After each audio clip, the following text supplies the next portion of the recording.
بسم اللہ الرحمن الرحیم. ورحمۃ اللہ وبرکاتہ. وعلیکم السلام ورحمۃ اللہ وبرکاتہ.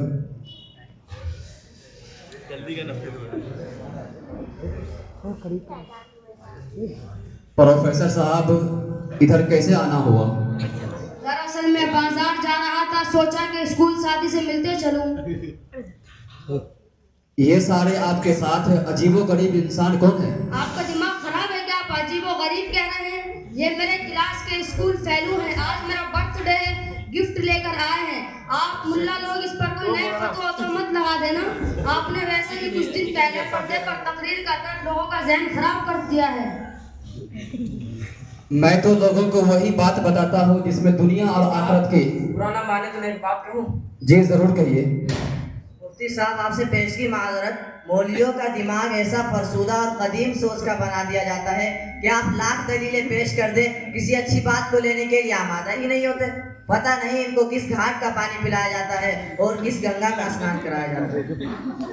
ڈاکٹر صاحب میں آپ سے اتفاق کرتا ہوں، آپ بالکل صحیح فرما رہے ہیں. گزشتہ کل ایک مولوی صاحب سے میری بات ہوئی عورتوں کے تعلقات سے. میں ان کے سامنے کئی دلیلی اور ترقی یافتہ ممالک کی مثالیں پیش کی، لیکن وہ اپنی اسی پرانی اور دقیانوسی ادھر گن میں لگے رہے. پتہ نہیں، میں تو حیران ہوں ان کے عقل پہ کون سا پردہ پڑا ہوتا ہے. ساری دنیا ایک طرف اور یہ 1.5 فٹ کے مسجد بنا کر ایک طرف ہو جاتے ہیں. انجینئر صاحب آپ گفتگو میں حد اعتدال سے آگے بڑھ رہے ہیں. آپ سے میری پہلی گزارش تو یہ ہے کہ آپ ادب اور شائستگی کو ملحوظ رکھیں، اور دوسری بات یہ کہ اگر آپ کو ہم سے کوئی سوال یا اعتراض ہے تو آپ شائستگی کے ساتھ پیش کر سکتے ہیں. یوں تو آپ لوگ کسی اچھی بات کو قبول کرتے نہیں ہیں، لیکن اس امید پر کہ شاید کہ میری بات آپ کے دل میں اتر جائے، ایک کہہ دیتا ہوں کہ مولویوں نے اپنے خود ساختہ اور بے بنیاد پردے کے مسائل کے ذریعے عورتوں کو معاشرہ سے الگ کر دیا، جس کا نتیجہ یہ ہوا کہ بھولی بھاری عورتیں مہکاؤں میں آ گئی. بے پردگی اور فتنہ کے خوف سے، جہنم میں جلنے کے خوف سے جاب لیس زندگی گزارنے اور شوہروں کے مظالم برداشت کرنے پر مجبور ہو. ویسے تو آپ حضرات مسلمان معلوم ہو رہے ہیں نام سے، لیکن پھر بھی ایک مرتبہ تسلی کے لیے میں معلوم کر لیتا ہوں، آپ حضرات مسلمان تو ہیں؟ دیکھیے ان ملا لوگوں کو کیسے بات کر رہے ہیں. آپ لوگ مسلمان ہیں، ہم لوگ سچے پکے مسلمان ہیں. عیدین کی نماز میں سب سے آگے رہتے ہیں اور اکثر جمعے میں ہم لوگ شریک ہوتے ہیں. آپ کہہ رہے ہیں ہم مسلمان ہیں کیا؟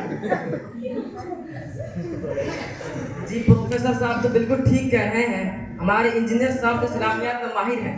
ہماری کمپنی میں کسی بھی مسلمان یا غیر مسلم کو شرعی حکم معلوم کرنا ہوتا ہے تو انہی سے رجوع کرتے ہیں. کسی مسلمان یا غیر مسلم کو وفات پر آتما کی شانتی اور مغفرت کے لیے یہی دعا کراتے ہیں. وکیل صاحب آپ بالکل ٹھیک کہہ رہے ہیں. میں نے بھی انجینئر صاحب سے بہت استفادہ کیا ہے. یہ شریعت کے بڑے پابند ہیں، ان کا ایک جمعہ بھی ناغہ نہیں ہوتا.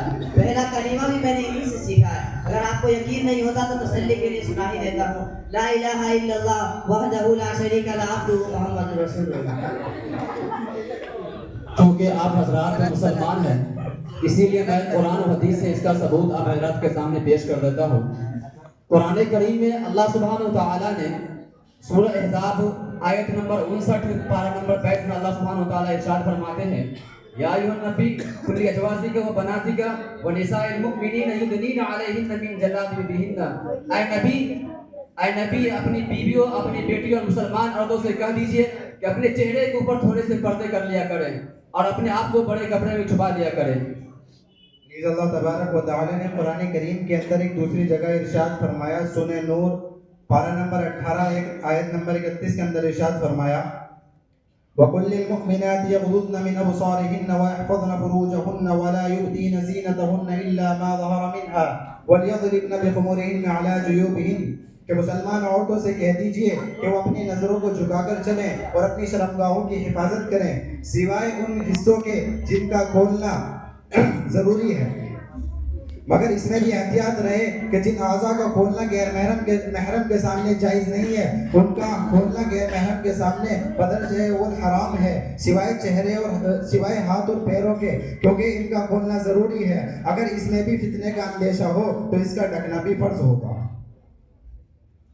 جی ہاں، مفتی صاحب نے اور مولانا موسیٰ صاحب نے بالکل صحیح فرمایا. ان آیتوں کے علاوہ مزید آیتیں ہیں جن سے پردہ کا ضروری ہونا سمجھ میں آتا ہے. میں بطور مثال آپ حضرات کے سامنے پیش کرتا ہوں.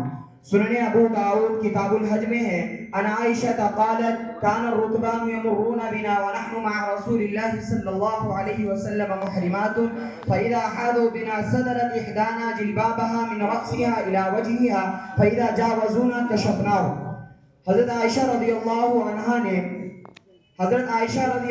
عنہا نے ہم لوگ نبی کہا ہے کہ ہم لوگ نبی کریم صلی اللہ علیہ وسلم کے ساتھ حالت احرام میں تھے اور ہمارے پاس سے قافلے گزرتے تھے اور جب بھی کوئی قافلہ ہمارے قریب آتا تو ہم میں سے ہر ایک اپنی چادر سر سے چہرے تک ڈال لیتی اور پھر جب قافلہ ہمارے پاس سے گزر جاتا پھر ہم چادر ہٹا لیتی.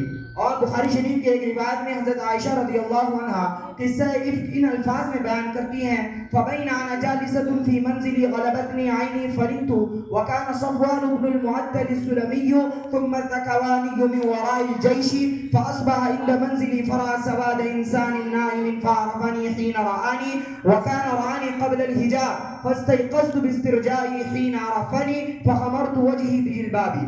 حضرت عائشہ رضی اللہ عنہا نے صراحتاً کہا ہے کہ حضرت صفوان نے پردہ کا حکم نازل ہونے سے قبل مجھے دیکھا تھا اس لیے مجھے پہچان گئے اور انا للہ پڑھا. میں ان کی آواز سنتے اٹھ گئی اور فوراً چادر سے چہرے کا بھی پردہ کر لیا. جی مولانا نیاز صاحب، آپ حضرات کی باتوں سے معلوم ہوتا ہے کہ عورتوں کے لیے قرآن کریم میں پردہ کا حکم ہے، لیکن مجھے آپ لوگ یہ بات بتائیں کہ عورتوں کو گھر کے چہار دیواری میں پیک کر دینا کیا ان پر ظلم نہیں ہے؟ اسلام نے گھر میں رہنے کی پابندی نہیں لگائی ہے. اگر شدید ضرورت ہو اور فتنے کا اندیشہ نہ ہو تو پردے کا خیال رکھتے ہوئے گھر سے باہر نکلنے میں کوئی حرج نہیں ہے. اور دوسری بات یہ ہے کہ گھر کوئی قید خانہ نہیں ہے بلکہ گھر تو سکون حاصل کرنے کی جگہ ہے. انسان کام کے لیے باہر نکلتا ہے، اپنی ضروریات پوری کرتا ہے، باہر تک جاتا ہے تو آرام کے لیے فوراً گھر کا رجوع کرتا ہے. تعطیل ایام میں ملازمین اور اہل خانہ کو اگر تفریح کا تقاضا نہ ہو تو پورے دن گھر میں سوتے ہیں، آرام کرتے ہیں. اگر گھر اطمینان کی جگہ اور سکون حاصل کرنے کی جگہ نہ ہوتی تو بھلا کوئی گھر میں رکتا، بلکہ شدید ضرورت سے لوگ گھر میں جاتے اور ضرورت پوری ہوتے فوراً وہاں سے بھاگتے. اس سے پتہ چلتا ہے کہ گھر کوئی قید خانہ نہیں بلکہ سکون اور اطمینان حاصل کرنے کی جگہ ہے. غیروں نے اسے قید خانہ بنا کر پیش کیا اور ہم نے بے سوچے سمجھے اسے قبول کر لیا. جی مولانا موسیٰ صاحب، آپ کی دلیل تو بڑی مضبوط ہے، لیکن مجھے ایک سوال ہے. اگر عورت مرد کے شانہ بشانہ جاب کرتی تو مزید حالت مضبوط ہوتی اور مردوں کے ظلم و ستم کا شکار نہ ہوتی. وکیل صاحب، کیا پیسوں کے زیادہ ہونا یا آرام دہ زندگی گزارنا اچھا ہے؟ کیونکہ ایک عورت پورے دن ملازمت کرتی ہے، کمپنی سے چھٹی ملنے پر گھر آتی ہے اور اپنے بچوں کی دیکھ بھال کرتی ہے اور گھریلو ضرورت کا سامان خریدتی ہے، اور اگر وہ متوسط گھرانے سے ہے تو کھانا بھی پکاتی ہے. دوسری عورت وہ ہے جو نہ تو ملازمت کرتی ہے نہ تو وہ گھر سے باہر نکلتی ہے بلکہ شوہر سارا انتظام کرتا ہے، صرف وہ گھر میں بچوں کی پرورش کرتی ہے. اور اگر وہ متوسط گھرانے سے تو گھر کا کھانا بھی پکاتی ہے، نہ تو اسے ایئر ہوسٹس کی طرح سینکڑوں اجنبی مردوں کی خدمت کرنی پڑتی ہے اور نہ اسے کسی منیجروں کی سخت باتیں سننی پڑتی ہے. اگر ذرہ برابر بھی عقل سے کام لیا جائے تو پتہ چل جائے گا کہ بغیر ملازمہ والی ہی بہتر ہے، کیونکہ پیسوں کے جمع کرنا اور اچھا مکان بنا لینے سے سکون و چین حاصل نہیں ہوتا بلکہ گھر میں باعزت زندگی گزارنے سے حاصل ہوتی ہے. وکیل صاحب، آپ نے کہا تھا کہ ملازمت کرنے والی ظلم سے بچ جاتی جبکہ ملازمت کرنے والی ظلم کا مزید شکار ہوتی ہیں. جیسے کہ ابھی مفتی عبدالخالق صاحب نے بتایا کہ اسے بیک وقت گھریلو کام، گھریلو ضروریات اور ملازمت کرنا ایک ساتھ انجام دینا پڑتا ہے. پھر بھی اگر کوئی ملازمت کرنا چاہے تو پردے کی رعایت کرتے ہوئے کر سکتی ہے جبکہ فتنے اور عزت و عصمت پر آنچ آنے کا اندیشہ نہ ہو. آپ حضرات نے ہماری آنکھیں کھول دی. واقعاتاً اسلام کے ہر حکم میں بڑی حکمت و مصلحت ملحوظ ہوتی ہے. مراہم جانے جا ہمراز کر دی، مراہم جانے جا ہمراز کر دی، جزاک اللہ کے چشم انباز کر دی. السلام علیکم.